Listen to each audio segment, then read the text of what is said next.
Welcome to Kano Talks. This is where we talk about everything relating to public administration. With this podcast, we aim to clarify and simplify some of the aspects of public administration, public management, and public finance. So, if you are interested in the fields of public administration, political science, public finance, and the overall management of the public sector, including the running of government, then make sure you follow us or subscribe to our podcast show on the audio streaming app of your choice. In this episode, we will aim to clarify the basics of the public policy process, which is structured as follows. First, we'll define what is meant by public policy. We will then provide some examples of what would constitute a public policy. Then we will clarify why it's important for governments to have public policies. Lastly, we will list the basic steps usually followed when developing a public policy. Now, let's get into today's topic.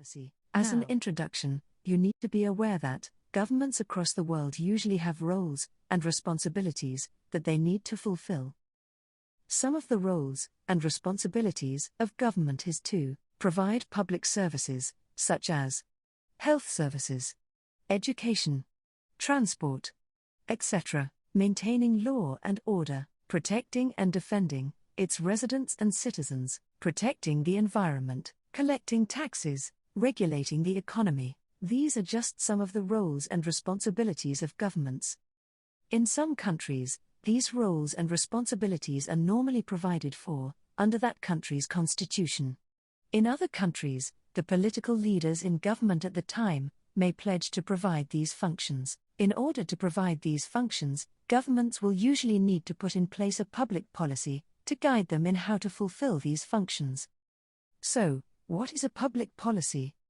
A public policy can be defined as a system of laws, regulatory measures, courses of action, and funding priorities regarding a specific area of government's function. This is essentially government's position on a certain issue and what the government would choose to do, or not to do, about such an issue. For example, a government may have a public policy on education policy, such as the education curriculum that will be followed; criminal justice policy, such as whether or not to allow and permit the death penalty; social policy, such as allowing and regulating pregnancy terminations, and the right to choose. A government may also have an economic policy, in which it regulates how it plans to collect taxes and how much it will collect; an environment policy, in which the government details its response to global warming; a policy on foreign affairs and national security,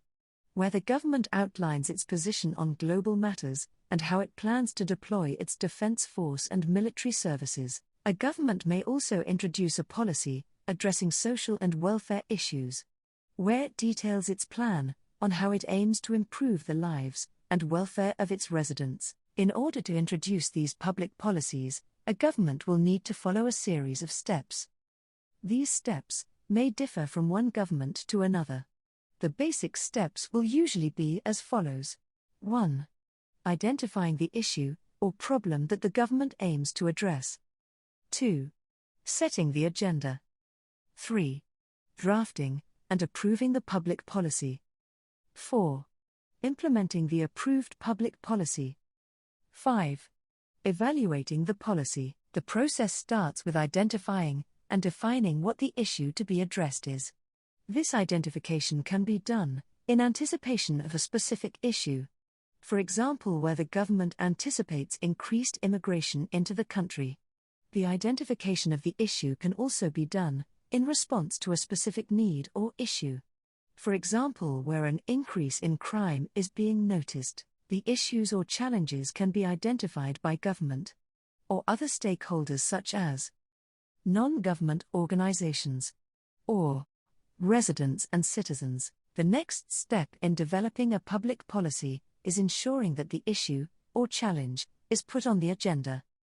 This is where the identified problem is formally placed on government's agenda to be addressed by the President, cabinet members, members of parliament, municipality or other relevant government institution. The setting of the agenda can be done by those directly affected by the issue, such as ordinary residents, public representatives, non-governmental organizations, and by those who are tasked with addressing the issue, such as the political party in government at the time, opposition political parties, and public administrators. The next step in the public policy process is actually formulating the policy.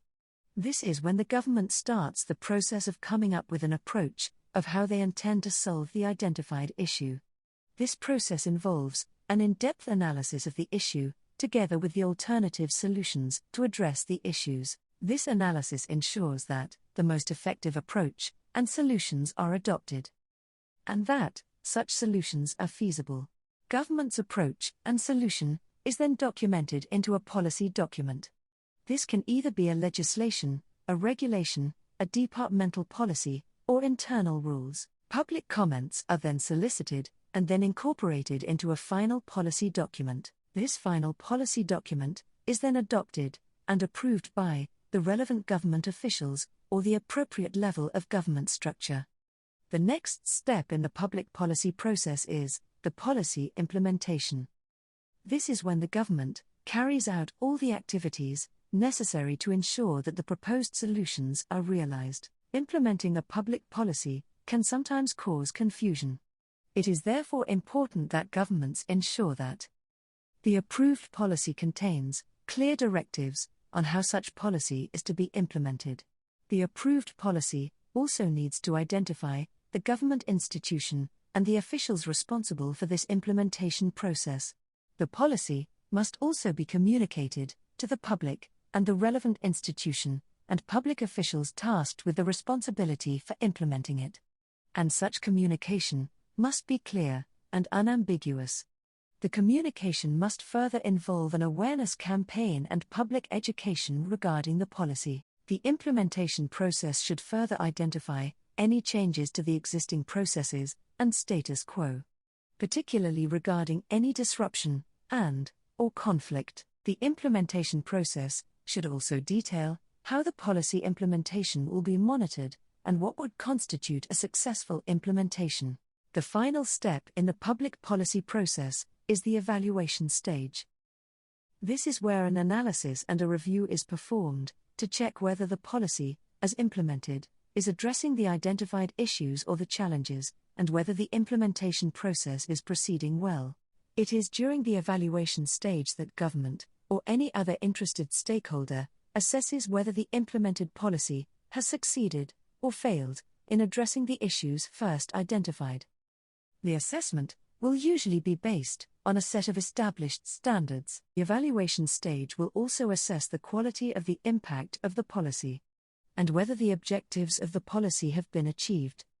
It is during this stage that government needs to gather relevant information about whether or not to continue with a policy, or with certain activities in the policy, or change the direction.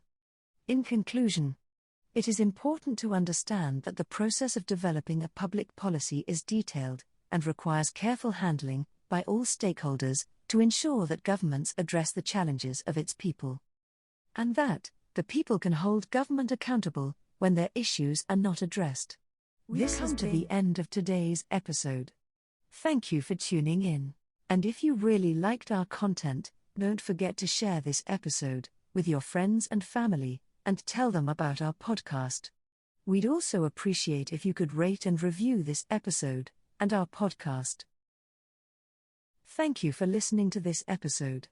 Join us again next time for another episode. Until then, check out our other episodes. Kano Talks.